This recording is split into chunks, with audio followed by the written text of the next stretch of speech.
Welcome back to Two-Face Entertainment Podcast. I am your host, Fred Segura, and we are continuing on with the origins of Two-Face Entertainment, or much rather the horror stories of Two-Face Entertainment, dealing with people in this music business who play dirty and try to justify their wrongdoing. And that just goes in anything, really. It's not just the music business, it's in anything we do. With that being said, let's move on with that. I've been in recording sessions to where I'm paying so much amount of money for studio time. The price keeps going up higher and higher and higher. The engineering part, it's like, man, it turned into a party to where everyone in the room is smashed drunk, high on some kind of substance, talking a bunch of trash and stupid stories or whatnot that we're not there to listen to, man. We're there to record some stuff. But hey, you know what? It is what it is. Time's running, the clock's ticking, and money's being just absorbed into stuff. So that really got under my skin, man. It really started to get very bad because it was taking too long for me to record a single track. To a point where I had to eventually cut out from there. I'm being taken advantage of financially for everything because I consider myself to be a cool guy, you know what I mean? But then sometimes people misunderstand that concept, So, with that was, I showed up to the studio one day and, hey, guess what, man? Half of your album or half of your vocals are gone. What do you mean? Oh, well, half of your vocals are gone, bro. I don't know what happened. I was sitting here with so-and-so, and, yeah, they're gone, bro. So you're going to have to do them all over again. Well, you can't, search in the computer somewhere. Maybe they're somewhere, in a different folder or something. Can you bring them back? No, we're going to have to do it over. They just got deleted. And I'll charge you half price. I'm like, whoa, wait a minute. What? Half price? How is that my fault? This falls back on you, buddy, which was, hey, how is it my fault? Well, it turns into a back and forth kind of deal. Like, hey, you know what, this and this and that. Hey, I was in here and I don't know what happened. I was in here with so-and-so. We were partying and your vocals got deleted. Now, I'm going to be very perfectly honest. This podcast, I'm not here to trash talk anybody, and I'm sorry there's fireworks going on. I'm not here to trash talk anybody. I'm not here to name call anyone. I'm just here to let you guys know the very bad things people can do. And take advantage of people. Especially when you're trying to make something happen, man. But, let's just move from here. So I said, well, what do you mean I got to pay half? It's like, well, this and that. In my mind, two things came into play. One is, you know what? First of all, you probably sat in here and said, you know what? I'm going to squeeze more money out of this dude so he can record his stuff. And I'm going to just continue to suck the blood out of him as much as I can because I know he wants this album bad. Why wouldn't I? It's my album. Two, either you got smashed drunk and high, didn't know what you were doing, maybe you're talking trash with whoever was in there, oh, this guy's garbage, yada, yada, yada, and you deleted everything in a drunken stupor, And when you got sober, you realized you screwed it up and you were having regret and trying to blame the computer for it. That's being straight up. So, with that being said, I was in negotiations with a record label at the time that was trying to sign me, a major record label at the time, and they were really haunting me for the album.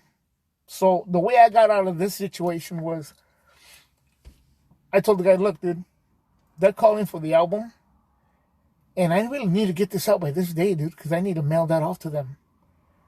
They want to hear that. You know what I mean? They want to know what's up, like what's the progress on this project. He goes, well, you don't have anything? They can't send you anything? I go, I'm not even signed to them, bro.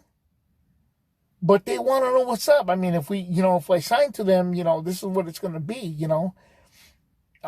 And he said, well, ask them if they could, send us some money. I'm like, dude, I am not signed to them. They're not going to send me nothing. I need to record this album. It was already done, bro. Technically, it was already done. We ended up re-recording everything. He let me take the album out because I was going to send it to the label. I turned around and went to another studio. Still in negotiation with this major label at the time. It was confirmed by another artist in the Bay Area that was signed to them at the time. It was confirmed that I was in fact talking to this label because I was really kind of in doubt. Like, man, who's this guy calling me all the time talking about? Oh, we need your album. I think you bring an important part into the Latin community and da da da. And I'm like, this guy sounds like a used car salesman. Like, cut it out. Turned out it was real.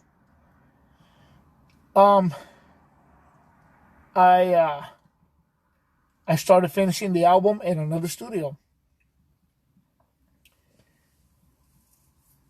And what happened prior in the studio where the guy lost the files or, quote unquote, lost my files or my vocals, he was like, well, call the label, bro. Tell them that, they give you the money, bro. We have everything we need right here. We don't need anything else. And we can record anything they want right here, bro, because you're going to be right here and stuff. And I'm kind of seeing through this guy now at this point. I'm sitting there going, wait a minute, dude.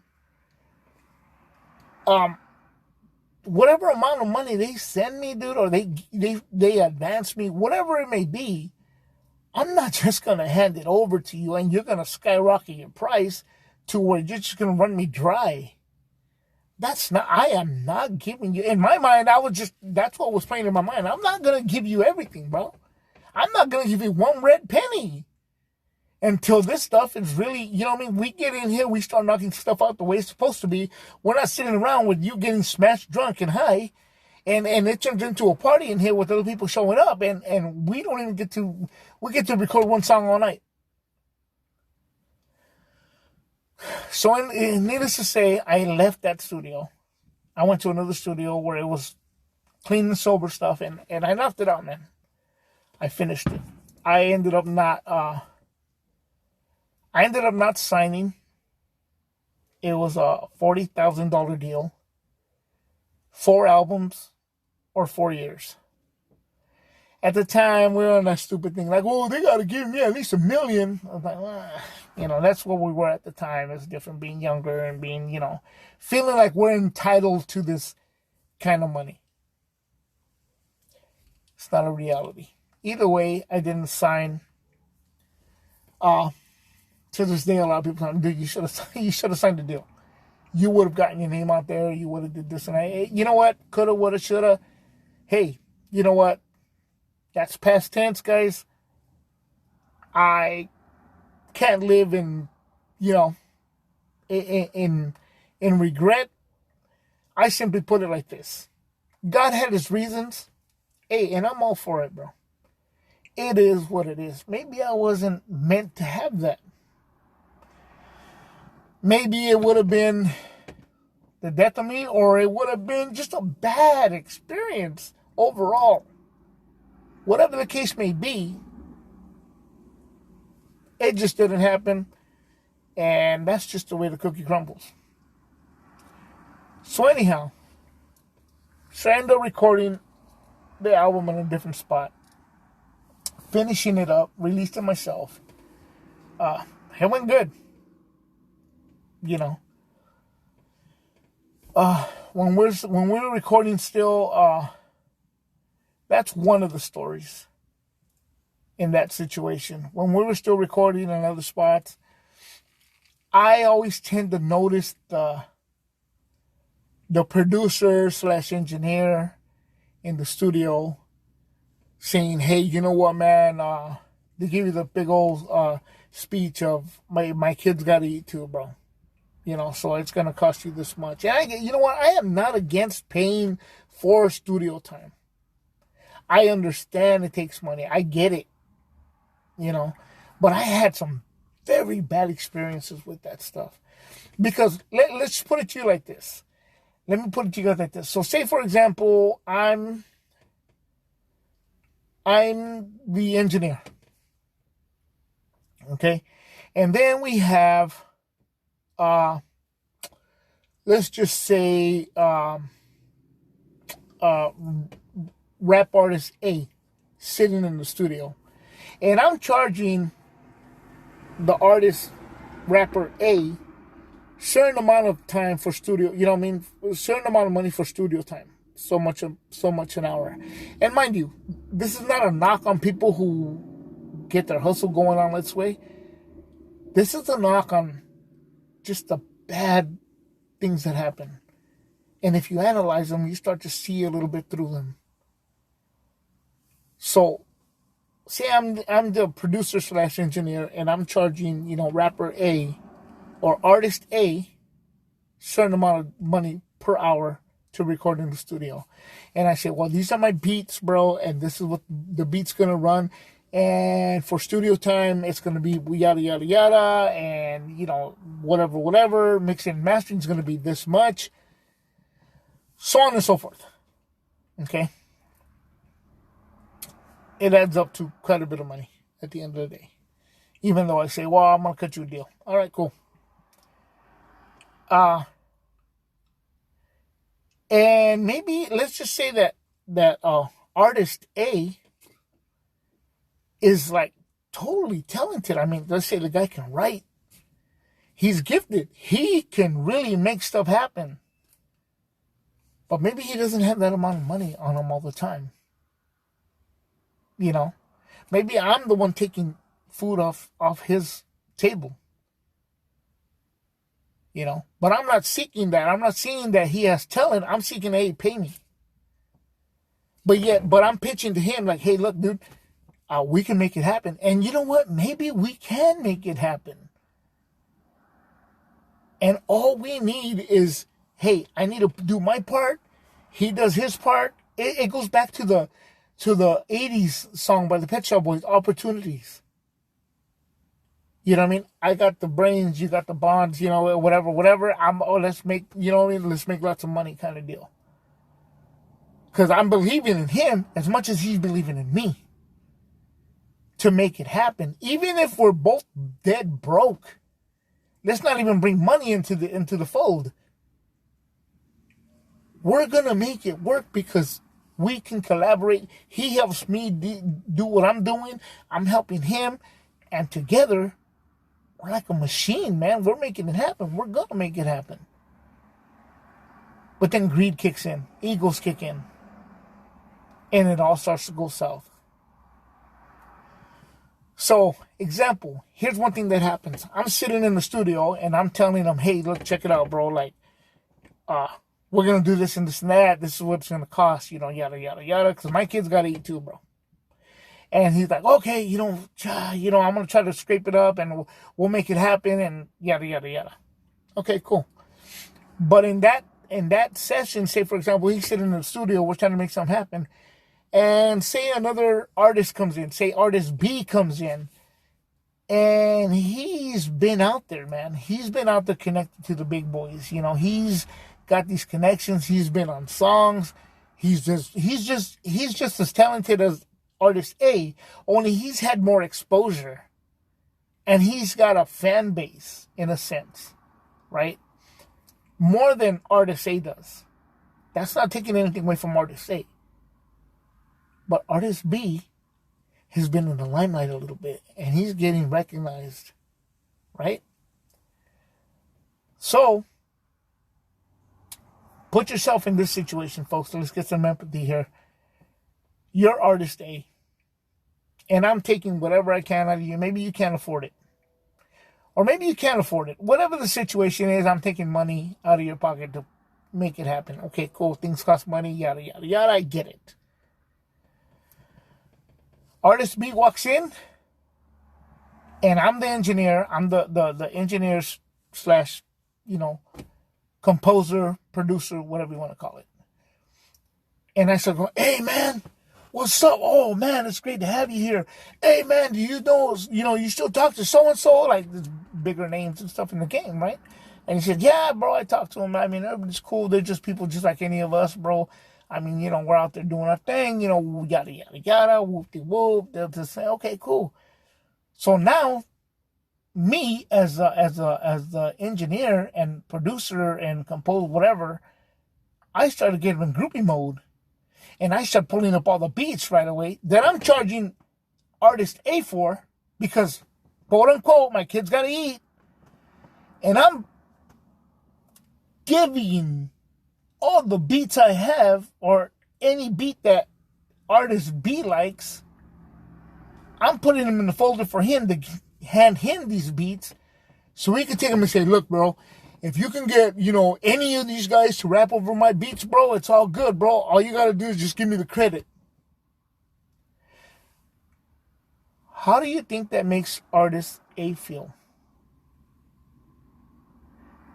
Is the producer slash composer, whatever, engineer, really believing in artist A? Or is he out for himself? Exactly, he's out for himself.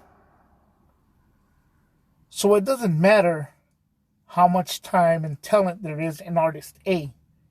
This guy wants the money, wants everything today. He's not willing to work for his money.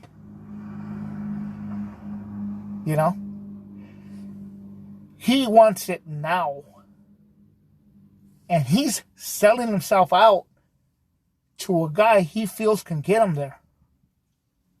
And giving him everything because he feels that he's the one that's going to get him out there. Yet, the guy that probably can really get him out there was the first guy he had sitting in the studio, which is artist A. And then it all falls apart. Now artist A feels like, well, why should I pay you, bro? You're just giving this dude everything that you're charging me for. You're charging me, but you gave it away. But I'm having to pay for stuff. It starts to kind of sting a little bit, starts to kind of raise an eyebrow a little bit, starts to show the character of a person. True character of a person. How shallow they can be. And it's you know what, I'm not saying it's just one-sided and stuff, but it could really make it really makes these people look bad, to where I start to feel like I can't respect you, man, because you have no even respect for yourself.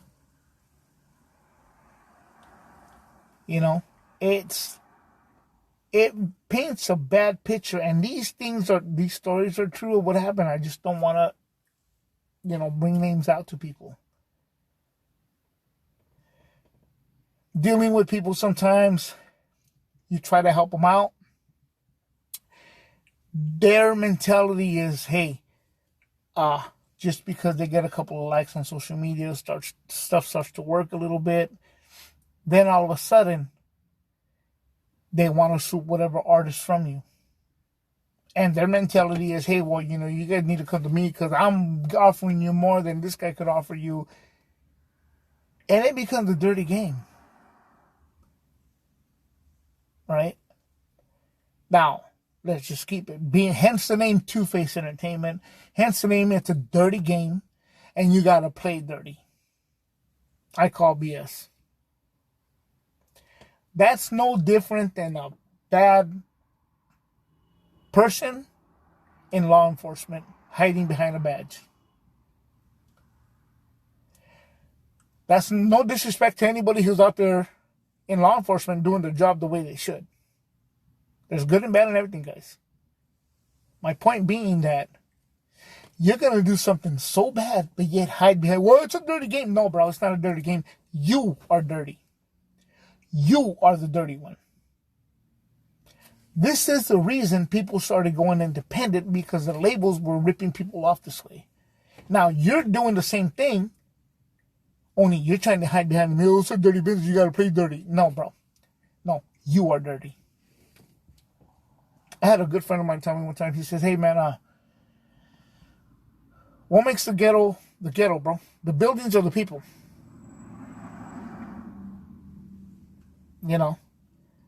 That's what it is, man. That's exactly what it is.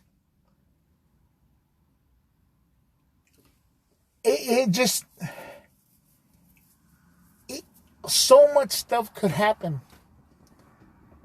So much stuff could happen, and it doesn't sometimes because of egos and pride. I've dealt with other people who were like, hey, listen, let's not split no money, bro. I believe in you, you believe in me. Let's make it happen. We'll cut each other in on publishings, and if it takes off the way it should, hey, we all get paid, bro. But they gotta have, with that being said, they gotta handle their end of it as well. See, if I go in there to register the music, you gotta make sure you go in there and start, start getting interacting into your publishings, because we all have a password and all this good stuff to log in and take care of that. As an artist, you should do that.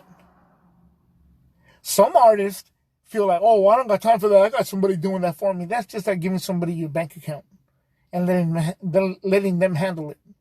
It should be you. Don't be lazy. Don't start getting, oh, I'm famous. Transition into owning your own publishings. To which I'm proud to say, to this day, I still receive royalty checks from ASCAP, which is, a publishing company, and I own my own publishing company. I still receive royalties. But other people they have to do their homework. They have to take, go in there and start interacting with that so they can receive their checks as well. I can't spoon feed you. You got to do it. Now, with that being said, I've had people say, well, I'm signed to a label across the country, and, so I can't get on your stuff. I can't do this and that. I'm signed and yada, yada, BS. Oh, you have your publishings? Oh, I don't know. I still got to get that. Then how are you signed? How are you signed, bro?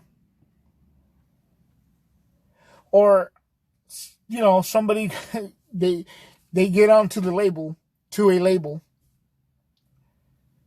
sign away their publishing rights, and guess what? That label now owns your stuff. Like myself, the stuff that I put up independently, if I was assigned to a major, they're able to take that because they own it now. I'm not willing to do something like that because I own it. I own my music. I own my publishings. I own my stuff. And nobody's going to take it from me. I don't care how much money you put in front. It's a whole different time now. It feels great to be able to say, hey, you know what? I receive royalties. And I don't have to cut it with the label. a major label for that matter, because I have my own label. The only cutting there is to everybody involved on those songs.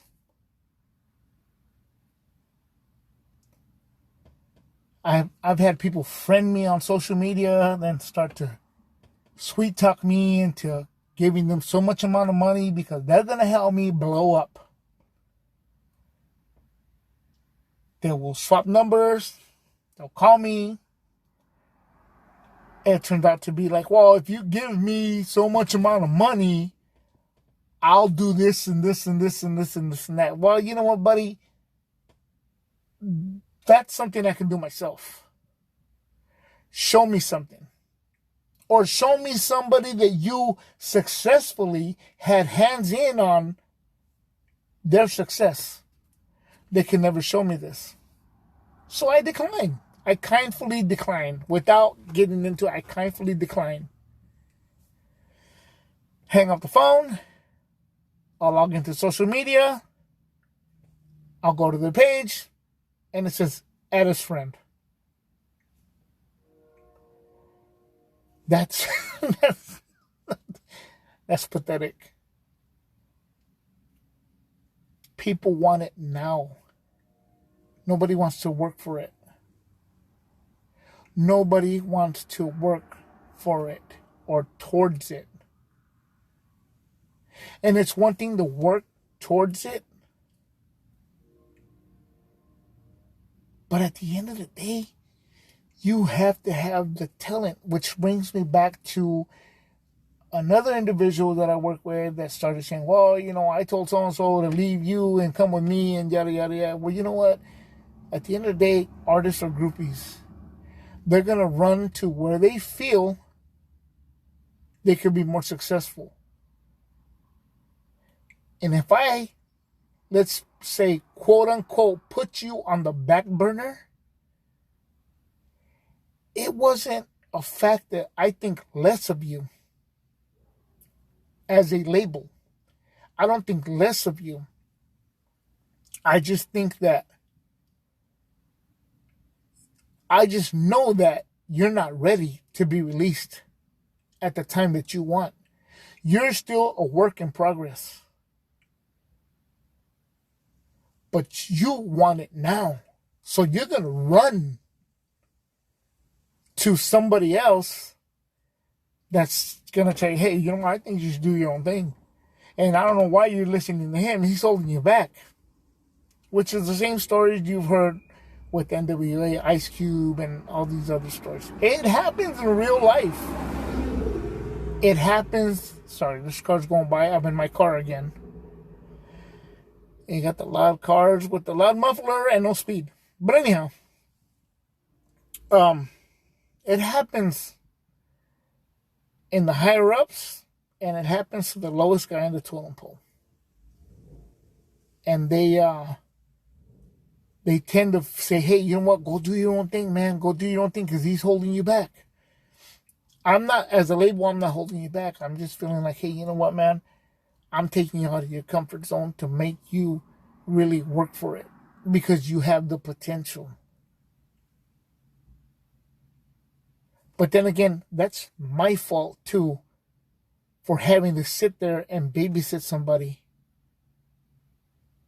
that's so egotistical and is not willing to listen or take any consideration when somebody's trying to help you out. I've worked with maybe these guys were too young. They didn't understand. Maybe this guy was, had a different mind frame. He was a little older and he just like,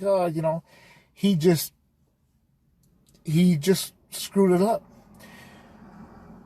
I work with this older cat. He should be wise. He should knows what he wants. Yada yada. He turned out to be a narcissist.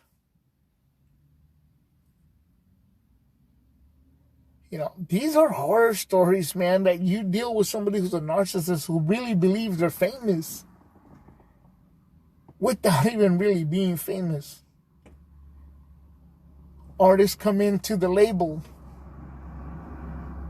thinking, well, I'm part of this label now, I'm going to blow up, They always use the reference. I see a lot of rappers and a lot of and I lean into rap. Let's talk any genre of music, but rap in particular, you see a lot of rap artists go into a label and right away compare themselves to Tupac Shakur, the late Tupac Shakur, rest in peace. When he went to Death Row Records, oh, this is like Tupac when he came to Death Row Records, bro. I'm gonna blow up. Let's back up a little bit here. Death Row Records at the time had the best, most talented producers at the time. Tupac Shakur was a very talented individual.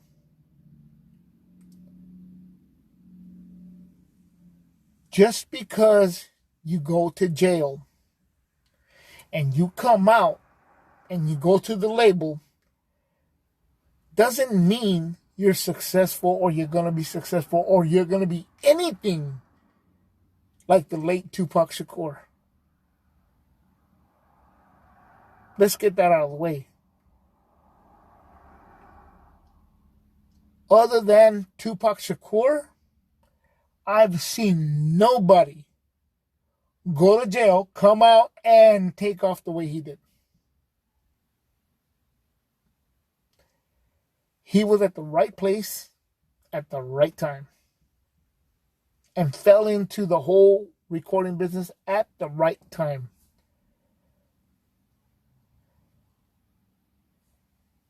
And that mentality runs in the music business, in the higher ups, in the lower ones as well. From the mainstream to the underground. It runs that way. You know, I have yet to see anybody really do what that man did.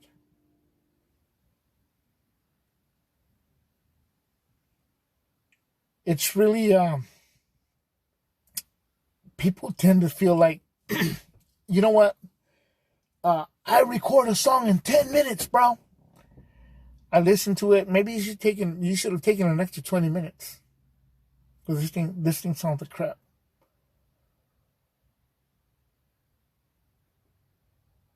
You know? It just, because I'm like Pac. You know what?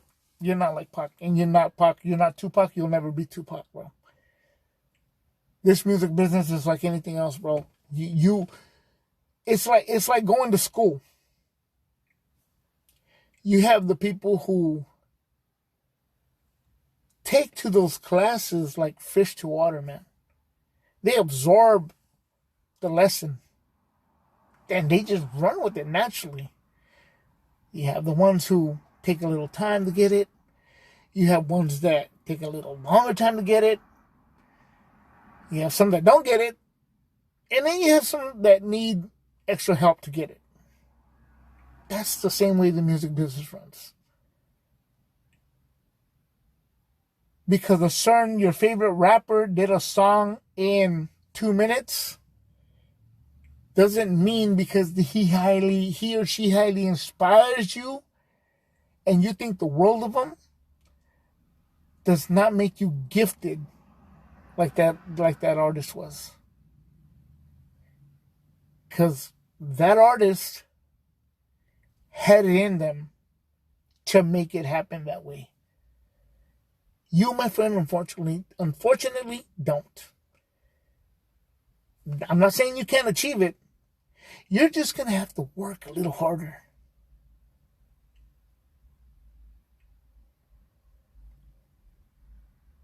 With that being said, some people will still not get it and will disagree with what I'm saying. But hey, what do I know, right? I'm just trying to give you a food for thought. That these horror stories, sometimes people just, it just kind of leaves a bad taste in your mouth. Dealing with all these people like this. Some people are in it for the wrong reasons. Some people are in it, because I want to get paid, bro. I'm trying to get paid.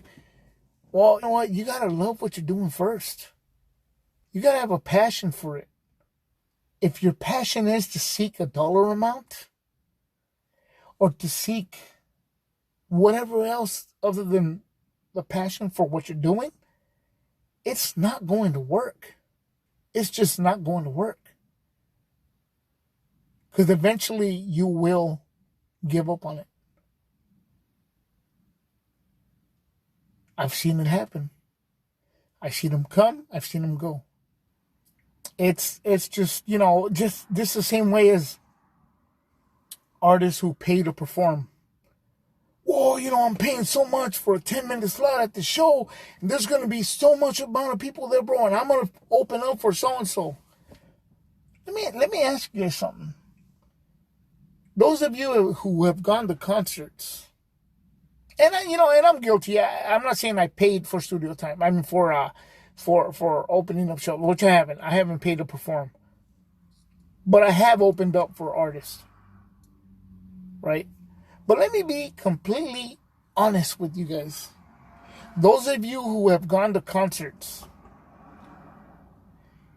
if you go see a certain artist, your favorite artist, obviously, or you went because you're going to go see whatever you're going to see, whoever you're going to see, tell me one thing.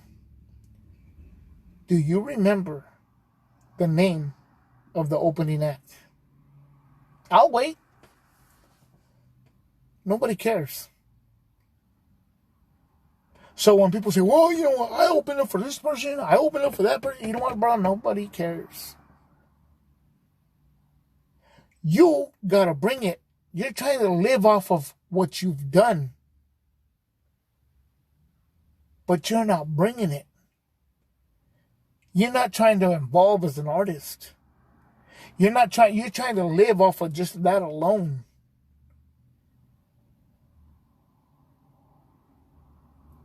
And it can go on to more stuff, man. It can go on to more stuff.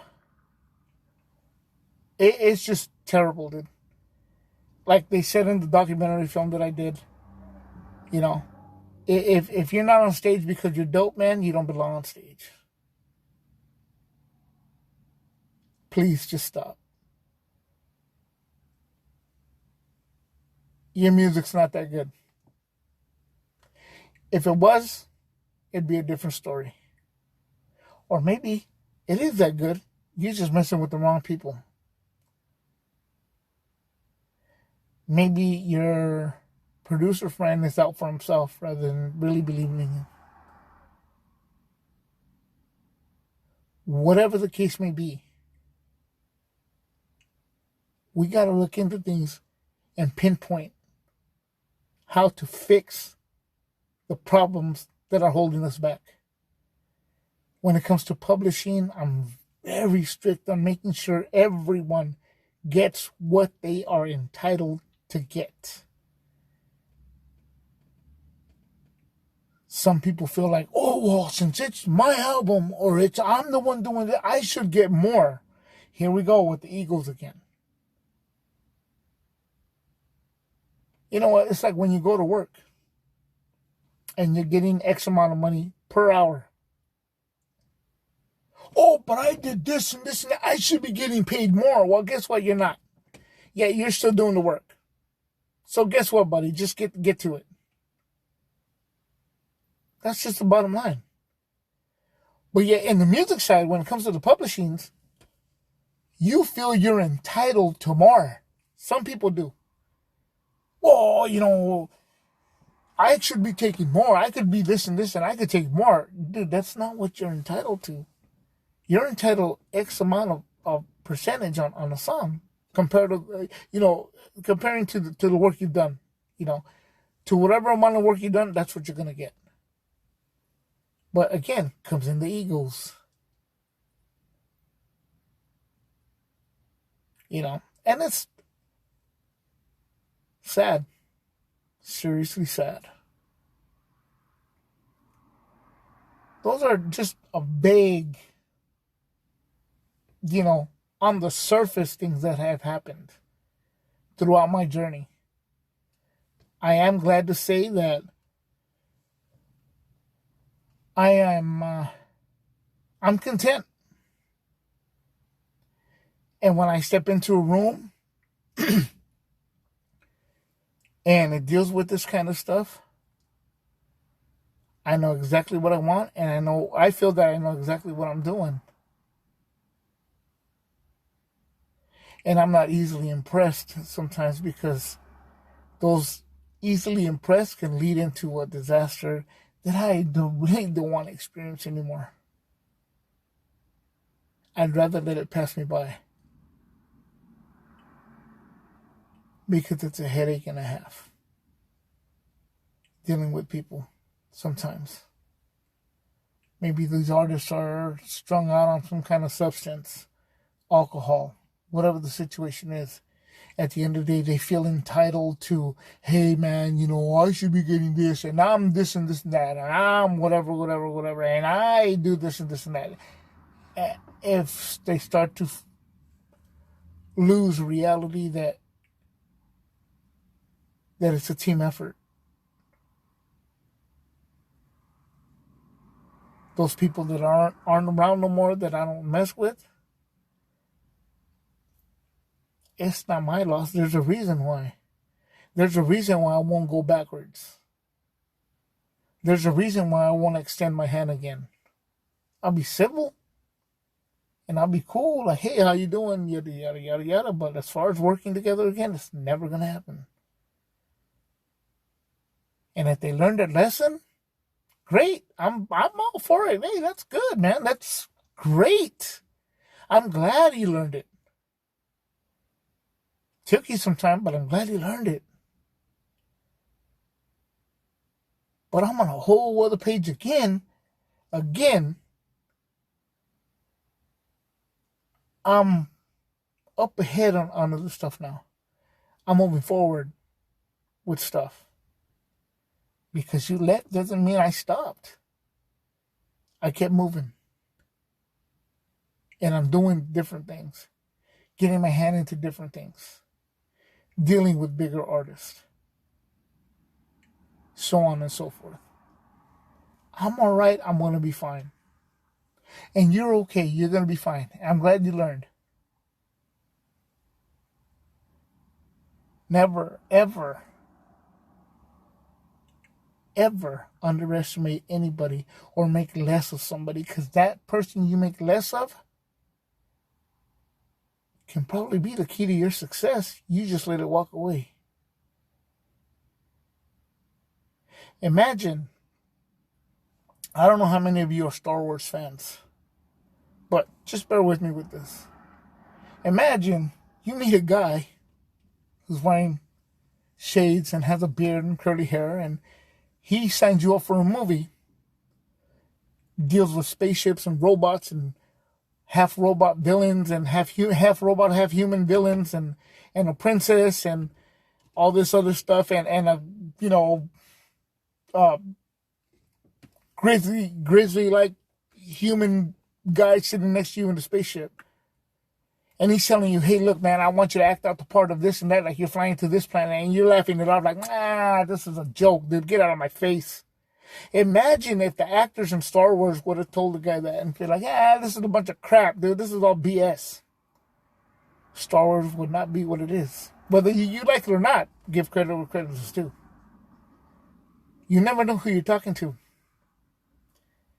And sometimes when you do realize who you're talking to, it's too late.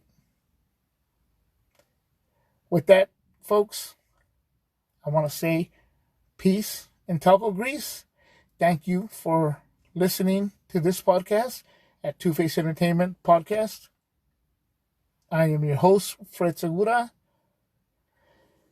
And we'll move on from here on to a different subject from here on out. Good night.